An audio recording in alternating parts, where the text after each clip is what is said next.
ketika saya mengajar di kelas 6 ya tentang IPAS, kok anak-anak secara klasikal saya sulit banget ya Bu. Ketika mengajar itu anak-anak ada yang paham dengan gaya mereka masing-masing. Itu saya bingung itu Bu. Secara klasikal anak-anak kok ketika akhir pembelajaran belum memahami pelajaran gitu. Apakah memang di kelas saya saja atau gaya belajar saya yang belum saya perbaiki atau saya perlu menggali lagi bagaimana? Kalau menurut Bapak gimana? Mungkin ada cara yang harus berbeda dari ibu sebelumnya mengajar. Mungkin dengan Kira-kira cara apa ya Pak? Metode apa yang harus kita lakukan? menurut saya metode yang harus ibu lakukan adalah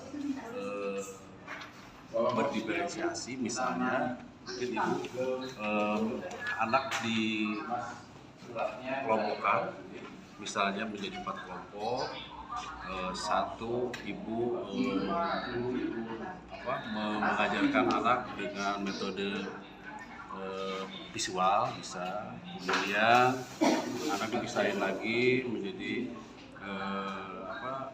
auditorium ya, atau secara mendengar. Kemudian ketiga mungkin ibu ada teman buat Ya, saya pernah Bu Ani, saya juga pernah mengalami hal seperti itu ya.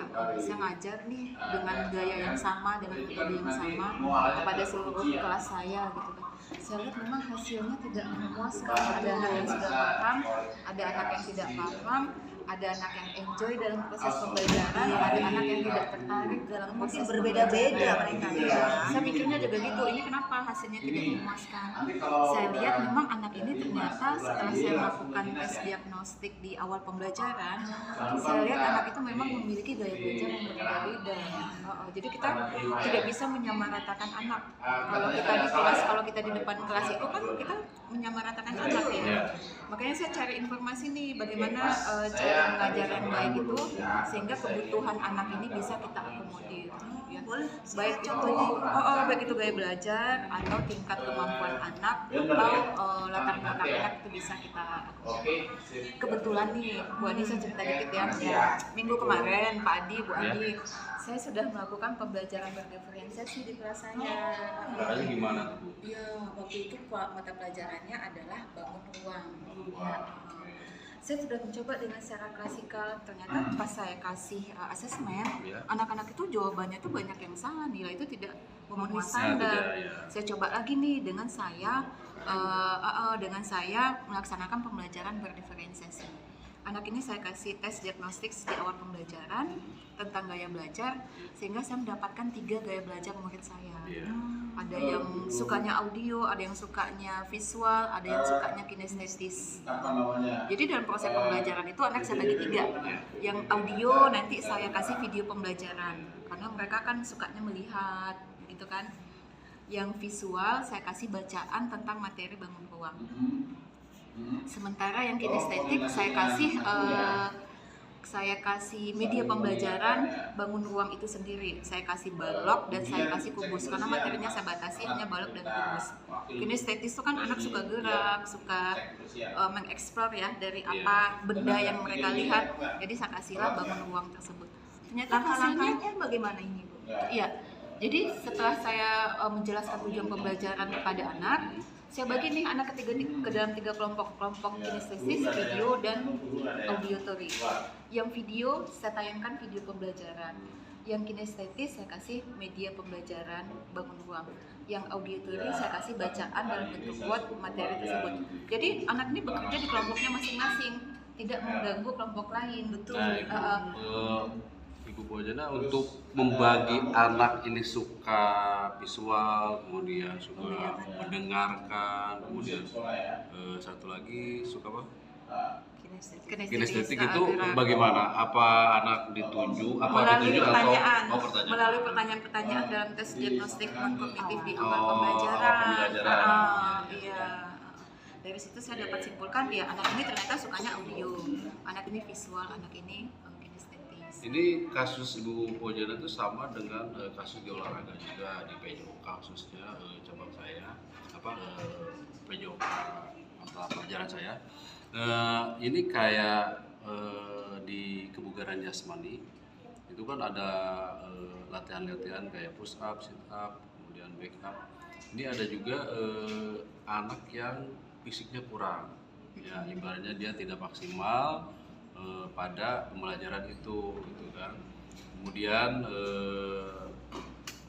pas di tes di dalam praktek dia nilainya kurang, tapi ketika pembelajaran di ujian teori, nah dia nilainya bagus, tinggi. ya nilainya tinggi.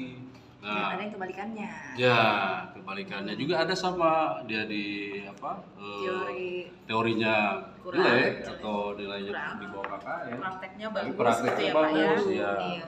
Nah, saya itu mau ke anak-anak tetap tidak apa-apa, kamu itu ada di satu kelebihan gitu. Tidak harus murung atau gimana. Tapi Karena tetap kemampuan anak itu ya, beda-beda ya Pak ya. kemampuan anak itu berbeda. Jadi tetap saya sama kayak gitu. Jadi saya kelompokkan juga. Jadi ini anak ternyata teorinya bagus, kemudian praktek ini dibagi juga yang praktek bagus ya saya kelompokkan juga. Berarti dengan seperti itu secara klasikal untuk pembelajaran berpusat pada anak siswa berarti kita harus menggunakan pembelajaran berdiferensiasi. Itu ya, untuk kita memaksimalkan nilai yang lebih bagus daripada Kemampuan siswa. anak. Jadi kita melihat tereksplor. dari daya belajarnya siswa. Jadi gimana Ibu untuk langkah-langkah ketika kita melaksanakan pembelajaran diferensiasi yang tadi Ibu jelaskan, kan? Yang saya dengar itu kita ada metode yang STAR. Nah, ini saya belum terlalu mengerti itu. Iya. Kebetulan saya bawa nih. Oh, Kebetulan banget iya, pas iya, banget iya. kita ketemu ya, saya bawa ini saya jelasin nanti Oke, sama Bu Ani ya. siap. Kalau ada bagan seperti ini kan lebih jelas gitu ya. Jadi STAR itu kan ada 4. STAR itu sebenarnya singkatan dari situasi, tantangan, refleksi, dan aksi. Ya. Dari kasus yang saya sampaikan kepada Bu Ani tadi, saya ambillah situasi yang ada pada murid saya itu, yaitu siswa memiliki gaya belajar yang berbeda-beda. Setelah saya melakukan tes diagnostik di awal podcast tadi, ternyata memang murid itu memiliki gaya belajar yang berbeda-beda ya Bu ya. Kemudian tantangan, apa nih saya lihat nih, apa tantangan yang ada di kelas saya itu? Ternyata tantangannya itu adalah siswa kurang memahami bangun ruang dengan metode pembelajaran klasikal atau pembelajaran secara bersama-sama. Kemudian aksi yang saya lakukan itu adalah saya membagi siswa saya ke dalam 3 kelompok, yaitu kelompok kinestetis. Materi pembelajarannya adalah saya gunakan media pembelajaran babak ruang. Kemudian auditory itu saya gunakan media pembelajaran babak ruang. Kemudian visual saya berikan materi pembelajaran dalam bentuk voice. Karena dengan kelompoknya masing-masing menggarap media-media yang sudah saya berikan kepada mereka.